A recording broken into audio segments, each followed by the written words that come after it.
Na primeira fase do setor privado vai ser assim. Então, não é provável que se lancem muitos projetos. E, além disso, tem muitos que estão ainda para ser concluídos, que tem que concluir antes de começar outros. Além da área de produção independente. Na área de produção independente, pode haver coisas novas no setor elétrico, baseado em usinas hidráulicas, porque ainda temos usinas muito boas para construir. O modelo definitivo de privatização de energia fica pronto agora em junho. É um trabalho iniciado por uma empresa de consultoria, a Coopers, e ela propõe que a transmissão permaneça nas mãos da Eletrobras ou nas mãos do Estado brasileiro, que não seja essa área privatizada. Então a gente privatizaria a geração e a distribuição, mas não a transmissão. Qual é o sentido dessa proposta? Pelo que eu tenho ouvido, eu li alguns documentos da consultoria que está sendo proposta e há uma concepção que dá importância enorme à liberdade de acesso à rede. A entrada dos produtores independentes, a conexão dos autoprodutores no sistema, só seria possível nessa concepção através de uma rede livre, de livre acesso. E essa rede de livre acesso parece, nessa concepção, que deva ficar com o governo, que seria imparcial na seção de capacidade de transporte de energia para um lado para o outro. Essa acho que é a concepção, pelo que eu tenho lido do curso. A mesma proposta também conserva nas mãos do governo o setor nuclear. Isso. Bom, o nuclear não é por esse motivo. O nuclear é porque o problema está tão complicado que eu acho que se quisesse botar a vida... Um caroço maior que o abacate, né? Então, agora, a Angra 2 estaria com o seu cronograma... A tentativa de retirada dos invasores, 3 sem teto morreram e 11 ficaram feridos durante o conflito com a polícia militar. Greve dos motoristas de ônibus complica ainda mais o trânsito em São Paulo. A paralisação é por tempo indeterminado. A repórter Patrícia Blecker tem outras informações. O trânsito está mais complicado do que o normal esta manhã em São Paulo. É que 6 milhões de pessoas ficaram sem transporte coletivo. 55 mil motoristas e cobradores de ônibus iniciaram uma greve às 0 hora de hoje, reivindicando 11% de reposição salarial. O metrô está funcionando normalmente. Os metroviários aceitaram a proposta da empresa de 9% de reposição salarial. A Companhia Paulista de Trens Metropolitanos vai operar com capacidade máxima, o que significa a diminuição nos intervalos dos trens nos horários de pico. Táxis e carros particulares estão autorizados a fazer lotação. As áreas de Zona Azul e também os corredores de ônibus estão liberados enquanto durar a greve. E o secretário municipal de Transportes, Carlos de Souza Toledo, informou que a partir de amanhã vai começar a convocar para o trabalho pessoas que já se candidataram a vagas de motorista e cobrador de ônibus. Patrícia Bineker para o Em Cima da Hora. A Polícia Militar do Rio de Janeiro expulsa 4 policiais envolvidos nas agressões aos moradores de Cidade de Deus, na Zona Oeste. O Senado vota a emenda da reeleição. A tendência dos senadores é aprovar a emenda. O presidente do Senado, Antônio Carlos Magalhães, diz que o escândalo provocado pela denúncia de compra de votos não vai atrapalhar a passagem da emenda. A Comissão de Sindicância que investiga a compra de votos quer ouvir de novo os deputados que venderam. E por isso, o relatório final pode ser adiado. O presidente da comissão vai pedir ao Ministério Público que investigue os envolvidos. Inclusive, o ministro Sérgio Mota, citado numa das gravações. A Câmara aprovou a flexibilização do monopólio das telecomunicações. E o Banco Central americano mantém a taxa de juros onde está. A notícia é boa para o Brasil. Em Londres, um leilão de preciosidades para os amantes do vinho, safras especiais da coleção do compositor Andrew Lloyd Webber, ao alcance de quem tiver muito dinheiro. O empate em Porto Alegre, entre Flamengo e Grêmio, dá uma pequena vantagem ao time carioca, que vai disputar a final em casa, no Maracanã. E mais. Na coluna A Arte da Mesa, uma viagem pela Renascença italiana. Nesse período de novas ideias e boa comida, nasceu o marzipan assado, com o sabor doce e perfumado das amêndoas.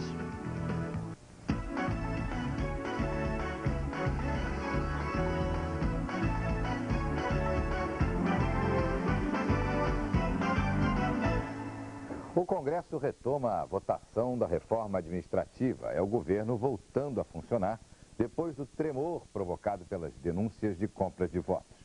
Vamos a Brasília com o Luiz Carlos Braga. Braga, está na mesa do Senado também a emenda da reeleição e hoje é o dia. Pois é, Renato, o governo vai mesmo tentar aprovar no voto a emenda da reeleição no Senado hoje. Os líderes aliados garantem que tem pelo menos 10 votos de vantagem sobre o mínimo necessário. Ontem à noite, os governistas fizeram um teste de força, levando ao plenário da Câmara de novo a reforma administrativa. O governo mediu forças com a oposição e retomou a votação da reforma administrativa nesta terça-feira. Mas os pontos polêmicos ficaram para a votação de hoje à tarde. Não temos a menor pretensão de obstruir. Nossa intenção é votar. Nós temos que votar logo o subteto, que é uma questão importante, a questão da estabilidade, o contrato de gestão e a paridade dos aposentados e dos ativos. O Senado começa o dia votando a emenda da reeleição. A segurança vai ser reforçada para evitar manifestações. Apesar de o governo estar certo da vitória, a exigência de deixar o cargo para disputar as eleições divide os senadores. Pelo menos 30 são candidatos aos governos estaduais. A opinião é praticamente a mesma entre os 22 senadores do PMDB. A reeleição passa, mas a desincompatibilização não. Já na tramitação, já há suspeições, inclusive envolvendo governadores. Se pode imaginar o que vai ocorrer na época da eleição. O senador José Agripino tem uma proposta para resolver o impasse. Vai apresentar um projeto de lei complementar. Assim, em 98, o presidente fica livre da obrigação de deixar o cargo 6 meses antes das eleições. Em 2002, é a vez dos governadores. E em 2004, dos prefeitos. Vamos, claro que estabelecer regras restritivas ao uso do dinheiro disponível no orçamento próprio dos estados e municípios em tempo de eleição. Para o presidente do Senado, as denúncias de compra de votos de deputados para aprovar a reeleição não comprometem a votação de hoje. Essa generalização é obra de uma oposição que quer impedir que se ponha a reeleição para que Fernando Henrique não possa disputar. Não é ser reeleito, não vai disputar o voto nas urnas em igualdade de condições com outros candidatos. Pois é, mas o presidente da comissão que investiga o escândalo da compra de votos em favor da reeleição vai pedir ao Ministério Público que processe o ministro Sérgio Mota e a cassação de pelo menos 2 parlamentares. O deputado Severino Cavalcante confirmou que as vozes nas gravações são mesmo dos deputados Ronivon Santiago e João Maia.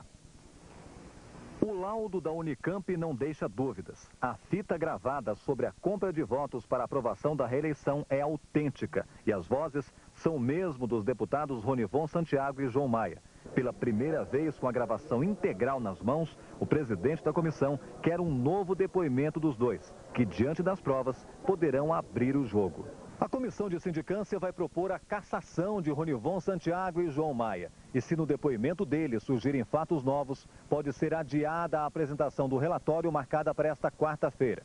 Se depender do presidente da comissão, o relatório vai recomendar ainda ao Ministério Público que investigue o ministro das Comunicações, Sérgio Mota. Segundo o deputado Severino Cavalcante, ele foi o único que se negou a prestar depoimento na comissão de sindicância. Ele tem responsabilidade, foi citado o nome dele, há forte tendência de que ele teve participação em alguma coisa, então nós temos que ouvir.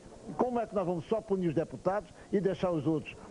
Pune-se um lado e não pune-se outro? Confio no ministro Sérgio Mota, tenho certeza absoluta de que ele não está envolvido em nada disso. E mais ainda, tranquilo como ele é e como está, ele não tem nada a temer da lei brasileira. As oposições apresentaram um pedido de CPI para o escândalo da compra de votos, com 214 assinaturas. Mas para que a CPI saia do papel, são necessárias 257. O deputado Neiva Moreira, líder do bloco de oposição na Câmara, está confiante que vai conseguir o apoio dos parlamentares. E cita o fato de que deputados do bloco governista apoiam a ideia da CPI. O deputado Luiz Eduardo Magalhães, que é do PFL, já anunciou que é favorável à comissão parlamentar de inquérito e que não vai retirar a assinatura do requerimento das oposições. Renato, pois é, tem mais essa aí.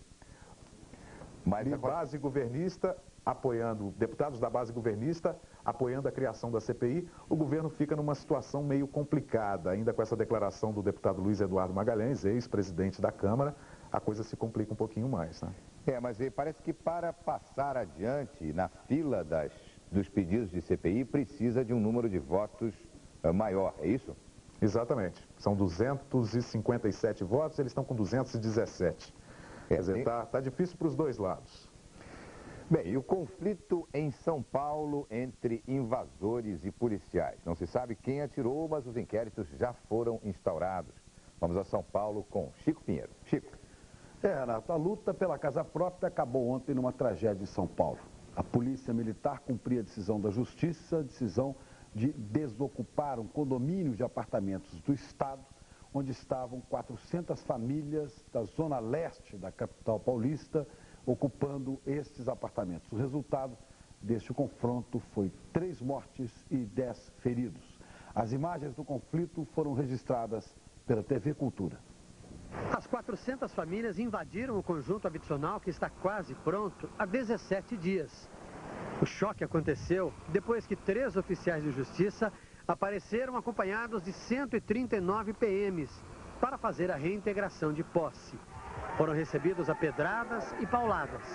A tropa recuou e depois avançou. A cavalaria foi em cima do pessoal, o pessoal recuou e começou a tirar pedra. Começaram os tiros. São 2 homens. 3 homens foram baleados e morreram. Tá morto. Isso. Até onde eu pude ver, eu não vi nenhum ato incorreto da polícia. Não quer dizer que não tenha havido. Se houve, o inquérito apontará. Foram abertos 2 inquéritos, um civil, outro militar. E as investigações serão acompanhadas pelo ouvidor da polícia. Esse inquérito policial tem que apontar se houve, por parte de quem estava comandando, essa preocupação de colocar muito claramente para o comandante-geral e para o secretário de Segurança Pública quais eram as condições objetivas para ser feita ou não a reintegração. Ou seja, essa ação, quando está muito caracterizado o confronto, a decisão tem que ser uma decisão política de quem comanda. A pesquisadora Nancy Cardia vai além. Diz que a PM não consegue tirar lições do passado e que não há garantias de que isso não venha a ocorrer outra vez. Você tem que ter pessoas muito bem preparadas, você não necessariamente precisa usar armas, em outros países não se usa, né? Existem sprays que são usados para controlar, existem balas de borracha e você prepara para atuar numa determinada situação, você reconhece a situação primeiro. Era uma situação extremamente confusa. Deixar-se usar armas, entende? A probabilidade de você incorrer em acidentes desse tipo, entende? São altíssimas. E o juiz Antônio Carlos Ribeiro dos Santos manteve a decisão de retirar os ocupantes dos apartamentos invadidos. Às 6 da manhã, a Polícia Militar cercou o local com 300 homens para cumprir a decisão da Justiça. E há pouco soubemos que outros sem-teto e um representante da Casa Civil do Governo do Estado de São Paulo fizeram um acordo em reunião que terminou às 2 da manhã. A proposta é que os moradores sejam cadastrados e que saiam dos apartamentos do governo estadual, que está acontecendo neste instante. E a greve de ônibus deixa 6 milhões de pessoas a pé em São Paulo. A greve de motoristas e cobradores por melhores salários começou à meia-noite. Os metroviários, que também estão em época de dissídio, resolveram à noite de ontem, em assembleia, que não iriam aderir à paralisação. E a repórter Eleonora Pascoal tem mais informações. Ela sobrevoa a cidade de São Paulo no helicóptero da Rede Globo. O que você vê aí, Eleonora?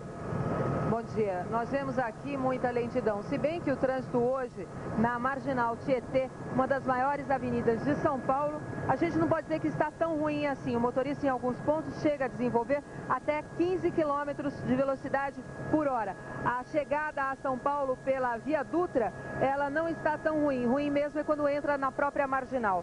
Na Marginal Pinheiros, que também é uma outra avenida de grande movimentação, o trânsito está praticamente parado, assim como em outros principais corredores da cidade, como por exemplo na Zona Leste, que nós vemos imagens aí agora neste momento. Em alguns pontos os motoristas não saem dos 2 km por hora. A greve de ônibus atinge 2,4% da frota da cidade, ou seja, dos 10.646 ônibus, apenas 256 estão circulando. Até o momento, 47 foram depredados.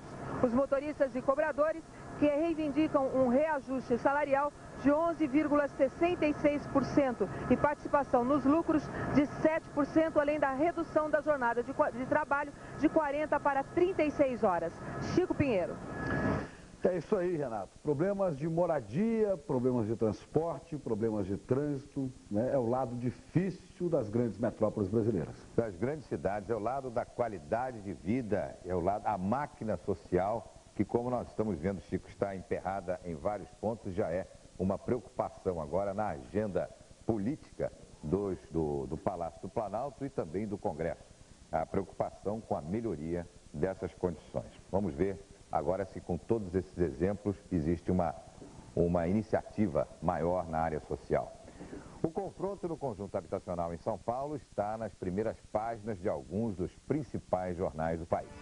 Estado de São Paulo, 3 sem teto morrem em choque com a PM, mesma manchete em Porto Alegre, no 0 Hora, no Jornal de Brasília e na Tarde da Bahia. No Rio, Globo, confronto com a PM mata 3 em São Paulo, Correio Brasiliense, ônibus sobem até 30%.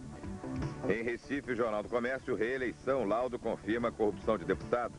Estado de Minas, fita da corrupção é real. Gazeta do Povo de Curitiba, CPI dos votos só tem 217 assinaturas. Folha de São Paulo, CPI da reeleição pode ficar para 99. Jornal do Brasil, Fernando Henrique vai mudar o estilo e o rumo. Gazeta Mercantil, importação de plástico aumenta 79%. A violência que explode nas ruas assusta, revolta, intriga. Arnaldo Jabor. Será que nunca veremos um tucano dar um soco na mesa?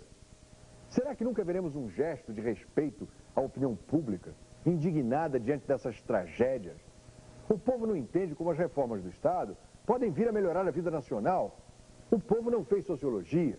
O povo vê PM matando, vê a desgraça geral do país e não entende que estamos paralisados na falência financeira e burocrática do Estado. O governo tem de explicar ao povo o que quer e o que não consegue fazer. Tem de haver emergência. O governo não reage, não fala, é frio, enquanto o desespero irracional explode à direita e à esquerda. Os tucanos viraram o movimento dos sem língua. O absurdo da frieza desse governo sem língua pode estar armando uma grande tragédia nacional. As bolsas estão abrindo em alta em quase todo o mundo. A euforia começou ontem com a Bolsa de Nova York fechando em alta de 1%, depois que o Banco Central americano anunciou que as taxas de juros não vão aumentar. No Brasil, as bolsas fecharam com altas de 1,28% em São Paulo e 0,69% no Rio. A Bolsa de Tóquio é a que está em baixa e fechou hoje com uma queda de 2,4%. Os negócios foram marcados por boatos de medidas do Banco Central japonês para equilibrar a desvalorização do dólar frente ao iene. A Bolsa de Londres abriu em alta de 0,2%. Em Paris, os negócios estão com uma valorização de 0,65%. Na Bolsa de Milão, a alta é de 0,6%. Em Frankfurt, a Bolsa está em alta de 0,1%. E a decisão do Banco Central americano de não elevar os juros acentuou hoje a queda do dólar em relação às principais moedas. Na Europa, a moeda americana já acumula uma desvalorização de 10% frente ao iene só neste mês. E no Brasil, as cotações continuam estáveis. O dólar comercial foi cotado a R$ 1,06 para compra e venda. O turismo foi comprado a R$ 1,05 e vendido a R$ 1,08. Em São Paulo, o paralelo foi comprado a R$ 1,11 e vendido a R$ 1,13. No Rio, comprado a R$ 1,12 e vendido a R$ 1,13. Na Europa, a moeda americana está sendo cotada a 1 marco e 68 fênix, 5,67 francos franceses, 60 pence da libra esterlina e 113,5 ienes. O jornalismo visto por quem faz jornalismo. Da redação dos jornais aos estúdios de TV. O que você sempre quis saber sobre os bastidores das grandes reportagens. N de Notícia, com Carlos Tramontina. Todo domingo, 10h30 da noite. Horários alternativos, segunda, 7h30 da manhã e 7h30 da noite.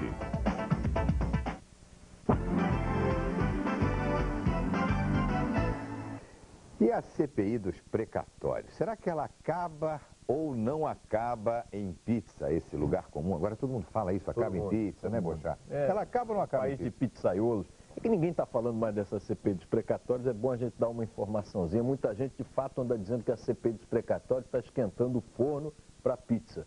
Pode até ser, mas se a intenção é essa, o cozimento vai ser muito demorado. Ontem à noite, um senador da comissão me contou que o relator Roberto Requião vai pedir a prorrogação da CPI por mais um mês. O prazo para a apresentação do relatório de Requião termina dia 6 de junho, mas ele quer mais 30 dias para concluir o trabalho. Essa seria a segunda prorrogação pedida por Requião desde o início das investigações. Não é possível que depois de ganhar tanto tempo, o relatório dele não bote ninguém na cadeia. Não é com carta branca que o senador Iris Rezende está assumindo o Ministério da Justiça. Assim como o deputado Eliseu Padilha, que ganhou o Ministério dos Transportes, mas vai ficar sem o controle do BNR, Rezende também terá que se contentar com limites ao seu poder. Ele já foi avisado pelo Palácio do Planalto que alguns postos de seu ministério vão ter que ficar nas mãos dos atuais titulares. Um desses postos é o do chefe da Polícia Federal. Iris Rezende pode até não gostar dele, mas Vicente Chelotti vai ter que conviver com ele, com o ministro, na Santa Paz de Brasília por muito tempo. A Eletrobras vai anunciar hoje um projeto gigantesco. Ela vai se associar a 3 distribuidoras de energia para construir em Campos, no estado do Rio, uma usina termoelétrica com a mesma potência de Angra 1. São 700 megawatts, energia suficiente para abastecer quase todo o Rio de Janeiro. Os sócios da Eletrobras serão a Light, a Serge e a Excelsa, cada um com 25% do projeto. Essa nova usina começa a ser construída imediatamente para baixar os riscos de novos blackouts na região sudeste do país. Você que tem muito equipamento eletrônico em casa, está aí uma boa informação. Som, televisão. Já avisou que vai aumentar a conta, né? Agora... A conta aumenta. E agora vão querer aumentar a quantidade de energia. Quer dizer que não vai ter mais risco de blackout. Eu acho que esses riscos de blackout vão continuar por longo tempo. Eu acho que risco... Porque todo o sistema está muito ruim, você sabia? E sempre é um argumento bom para ajudar a alta das tarifas, né? Exatamente. Céu claro e sol forte hoje em quase todas as regiões. A frente fria que está provocando chuva no sul deve atingir amanhã o sudeste e os estados do centro-oeste. Carlos Magno. Chove nos estados do sul nesta manhã de quarta-feira. A frente fria não consegue avançar para o sudeste por causa do forte bloqueio feito pela massa de ar seco que cobre a maior parte do Brasil. E hoje ainda podem ocorrer tempestades na região, principalmente no oeste do Paraná e de Santa Catarina. O tempo deve continuar chuvoso na região sul até quinta-feira, quando uma forte massa de ar polar que está vindo da Argentina consegue vencer o bloqueio e empurrar a frente para o sudeste e o centro-oeste. O resultado é um fim de semana muito frio nesta parte do Brasil. Hoje, além do sul, o dia será chuvoso em Roraima, norte do Pará e do Amazonas. Mas na maior parte do país, a previsão de uma quarta-feira ensolarada e seca, situação bem típica nessa época do ano. No momento, a temperatura é 17 graus no Rio de Janeiro e 14 em Belo Horizonte. A máxima prevista é de 30 em Vitória e 34 graus em Cuiabá. Os preços do café, da soja e do boi gordo fecharam em alta ontem na Bolsa de Mercadorias e Futuros. Vamos às cotações. O café foi vendido a R$ 253 a saca. A soja foi negociada a R$ 16,36. E a arroba do boi gordo foi vendida a R$ 24,64. A Comissão Especial da Câmara, que analisa a Lei Geral de Telecomunicações, aprovou ontem à noite o substitutivo do deputado Alberto Goldman, do PMDB de São Paulo, que flexibiliza o monopólio estatal. Pela proposta, é o presidente da República que vai fixar o percentual de participação das empresas estrangeiras no setor. E esse é o ponto mais polêmico do substitutivo, que na votação de ontem recebeu mais de 100 propostas de alterações. A maioria foi rejeitada, mas algumas 13 ainda restaram em destaque para serem votadas em plenário na semana que vem. E o ministro do Trabalho, Paulo Paiva, disse ontem no Rio que a proposta da Força Sindical de reduzir a jornada de trabalho de 44 para 30 horas semanais foi bem recebida pelo governo. Mas, como prevê a redução também da carga tributária para as empresas, teria que ser examinada por uma comissão interministerial. A declaração do ministro foi feita no segundo dia do Fórum Nacional, organizado pelo ex-ministro do Planejamento, Reis Veloso, no BNDES. Segundo um trabalho do Instituto Nacional de Altos Estudos apresentado no fórum, o Brasil precisa criar 1 milhão de novos empregos por ano apenas para manter a taxa de desemprego a mesma até o ano 2000, no mesmo patamar que está hoje. As contas externas, além do problema do emprego, são um grande desafio, talvez o maior desafio do Plano Real.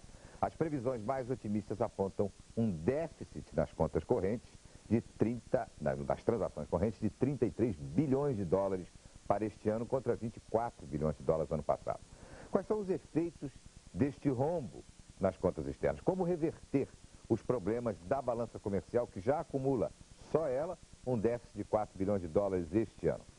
Sobre esses assuntos nós vamos conversar em nossos estúdios em Brasília e no Rio com o ex-ministro Delfim Neto, que está em Brasília, o deputado Delfim Neto,